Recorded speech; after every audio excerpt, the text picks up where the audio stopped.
Let me ask you something. How many opportunities have you missed because you were too busy being moral? How many times have you watched less principled people succeed while you stood on the sidelines, hands clean but empty? You see, there's a difference between being moral and being moralistic, and most people confuse the two. Being moralistic means following rules blindly, regardless of context or consequences. It means prioritizing the appearance of virtue over actual outcomes. It means being more concerned with your moral purity than with achieving anything meaningful. This is what Machiavelli called the greatest trap of well-intentioned people. In The Prince, he wrote, "The gap between how one lives and how one should live is so wide that a man who neglects what is actually done for what should be done sooner effects his destruction than his preservation." Think about it. While you're agonizing over whether your negotiation tactics are fair, your competitor is closing the deal. While you're worried about being nice in your feedback, your team continues to underperform. While you're concerned about being humble, others are taking credit for your work. Your moral paralysis isn't making you virtuous, it's making you irrelevant. And here's the most brutal truth. The world doesn't reward moral perfection. It rewards results. History is written by those who were willing to make the hard choices, not by those who maintained their moral purity while everything burned around them. Machiavelli understood this. He looked at effective leaders throughout history and noticed something disturbing.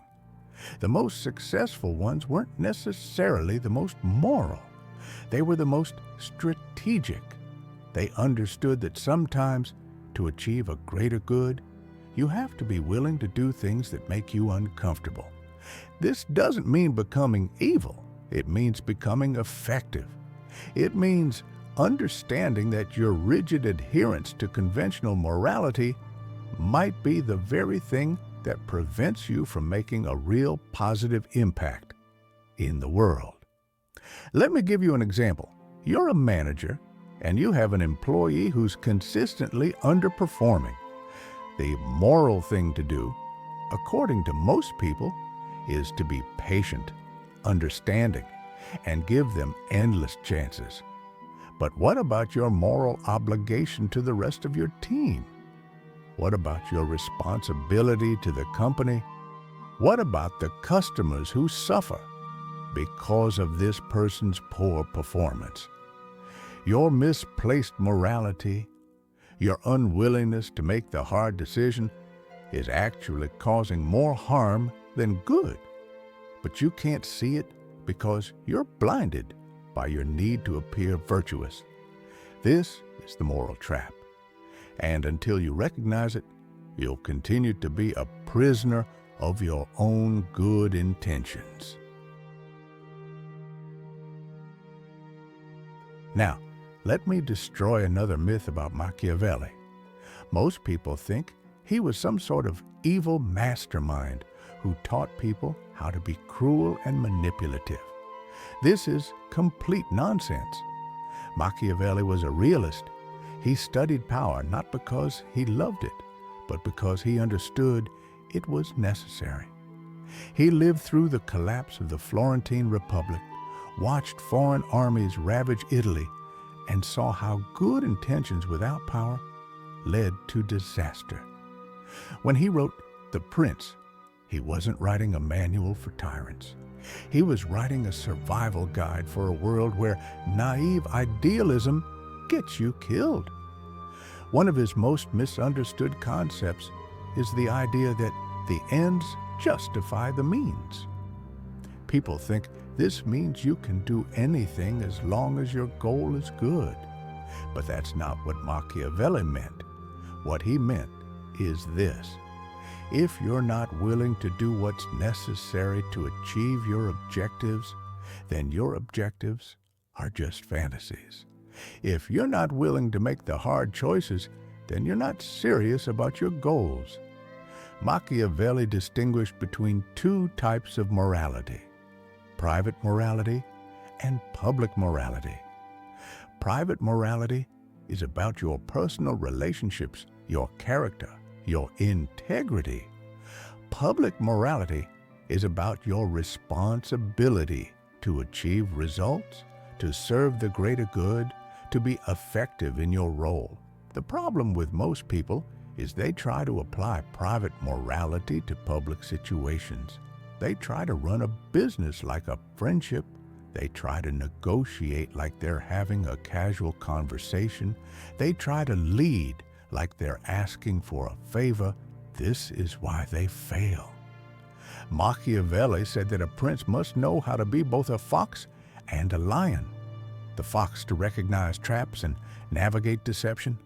The lion to inspire fear and respect when necessary.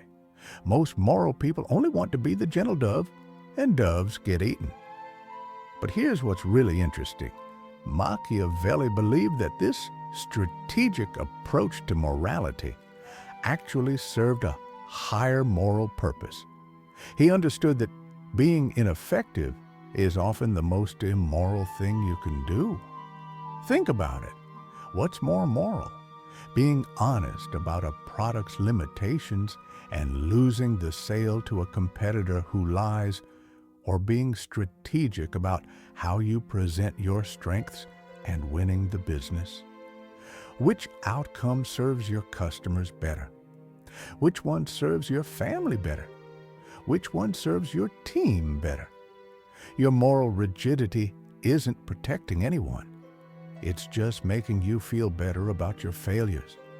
Machiavelli's genius was recognizing that sometimes the most moral thing you can do is to be willing to appear immoral. Sometimes the most ethical choice is the one that makes you uncomfortable. This is what he called virtù, not virtue in the traditional sense, but the courage and skill to do what's necessary when it's necessary.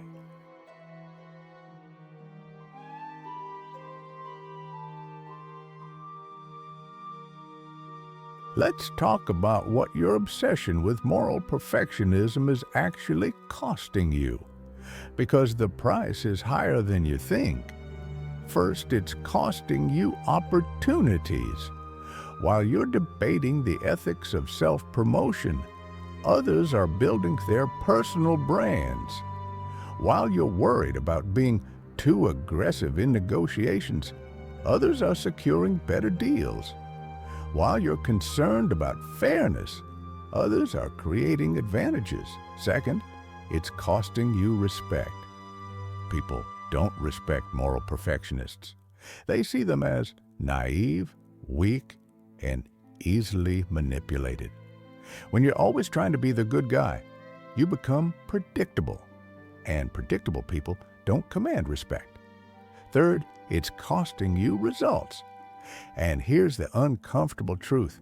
If you're not getting results, your morality is meaningless. Good intentions without effectiveness are just elaborate forms of self-deception. But the biggest cost of moral perfectionism is this: it prevents you from serving the greater good. Your unwillingness to make hard choices, to be strategic, to sometimes appear less than perfect, this isn't protecting anyone. It's just protecting your ego. Let me tell you a story about Abraham Lincoln. Lincoln believed slavery was morally wrong, but he also understood that being morally right wasn't enough. He needed to be politically effective, so he made compromises. He made deals with people he despised. He used language that was deliberately ambiguous. He prioritized winning the war over moral purity. Was Lincoln being immoral, or was he being strategically moral? Was he compromising his principles, or was he being smart enough to achieve his principles? The moral perfectionists of his time criticized him for not being pure enough. But Lincoln understood something they didn't. Sometimes the most moral thing you can do is to be willing to appear immoral to achieve a greater good. This is the Machiavellian insight. Effectiveness is often the highest form of morality. But here's what most people miss. Machiavelli wasn't advocating for abandoning all moral principles. He was advocating for strategic morality. The wisdom to know when to apply which principles and the courage to make exceptions when necessary. Your moral perfectionism isn't making you virtuous. It's making you irrelevant. And irrelevant people can't help anyone.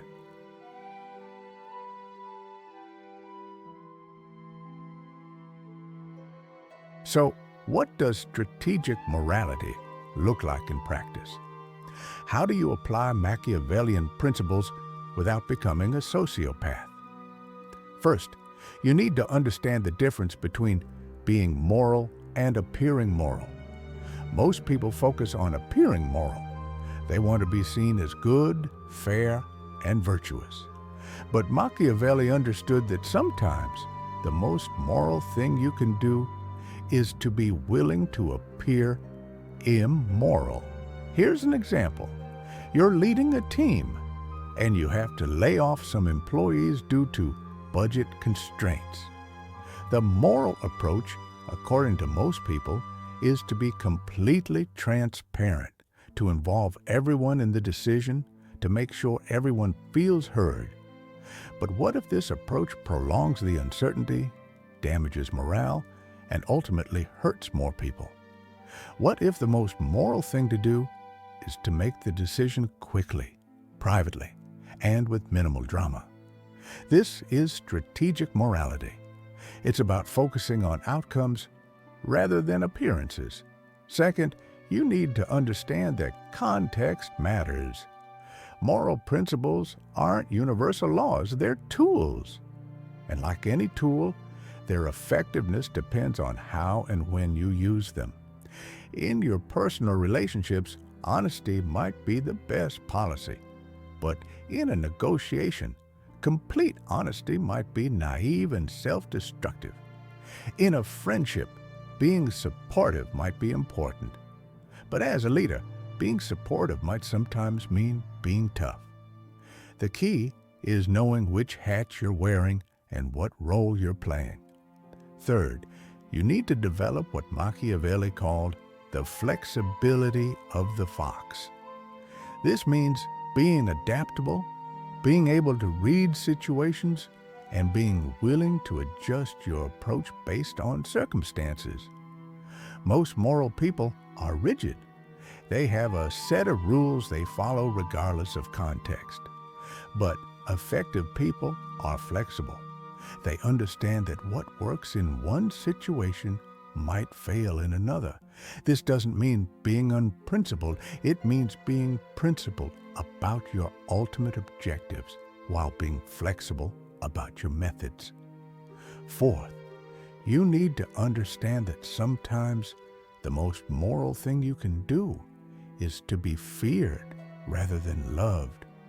This is perhaps Machiavelli's most famous insight, and it's the one that makes moral people most uncomfortable. But think about it. A parent who is only concerned with being loved by their children might fail to set necessary boundaries. A leader who only wants to be liked might fail to make tough decisions. A negotiator who only wants to be seen as nice might fail to achieve fair outcomes. Fear, in the Machiavellian sense, doesn't mean terror. It means respect for your ability to act, to have consequences, to not be pushed around.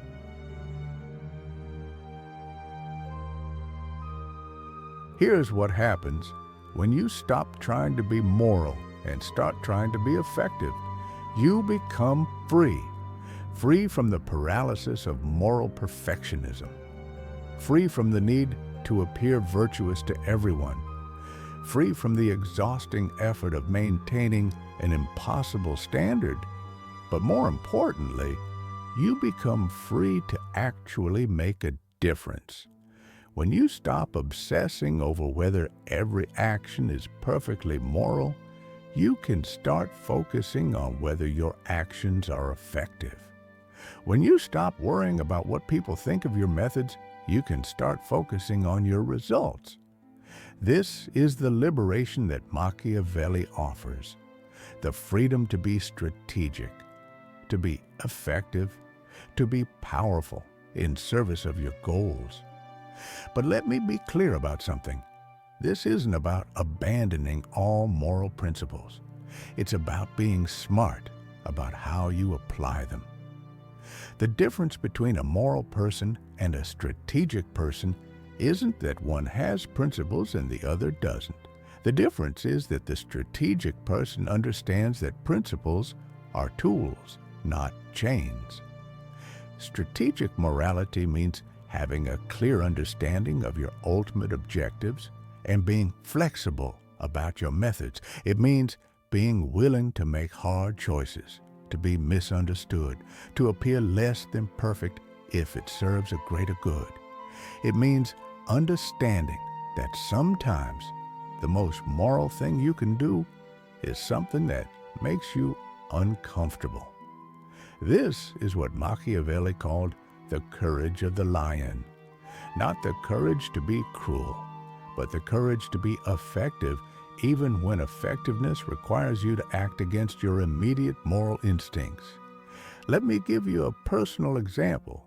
There was a time when I was managing a team and I had an employee who was struggling. My moral instinct was to be patient, to keep giving them chances, to be understanding and supportive. But I realized that my morality was actually hurting everyone. It was hurting the struggling employee who wasn't getting the clear feedback they needed.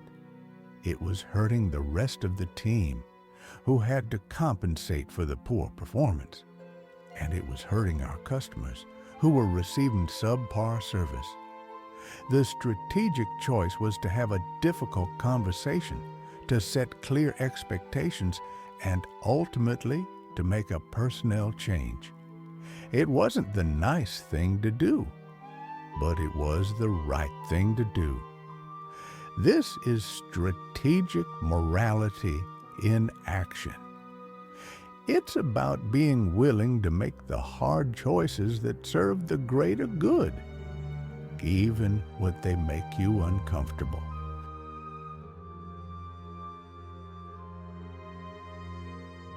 So, where does this leave us? If we're not going to be guided by conventional morality, what framework should we use? Machiavelli provides the answer: effectiveness in service of worthy goals. Your new moral framework should be based on 3 questions. First, what am I trying to achieve? Be clear about your objectives. If you don't know what you're trying to accomplish, you can't make strategic decisions about how to accomplish it. Second, what methods are available to me? Be realistic about your options. Don't limit yourself to methods that make you feel comfortable. Consider all possibilities. Third, what will actually work? Be honest about what's effective and what isn't. Don't choose methods based on how they make you feel about yourself. Choose them based on their likelihood of success. This is the Machiavellian approach: clarity about objectives, realism about methods, and commitment to effectiveness. But here's the final insight. When you operate from this framework, you often end up serving a higher morality than the people who are obsessed with moral perfectionism. Because effectiveness is often the most moral thing you can be.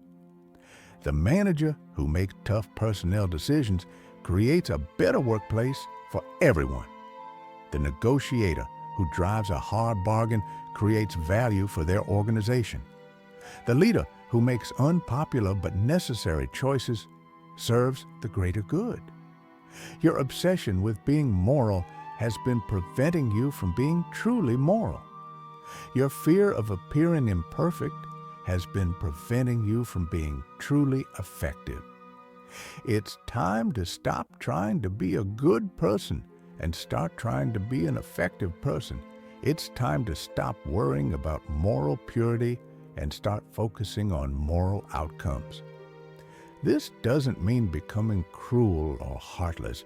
It means becoming strategic, effective, and powerful in service of your goals. The world doesn't need more moral perfectionists. It needs more people who are willing to make the hard choices, to be strategic, to be effective, even when it's uncomfortable. So I challenge you, stop trying to be moral. Start trying to be effective. Stop worrying about appearing virtuous. Start focusing on achieving your objectives. The people who will benefit most from this change? Everyone around you, because effective people serve the greater good better than moral perfectionists ever could. That's the final lesson from Machiavelli. Sometimes, the most moral thing you can do is to stop trying to be moral.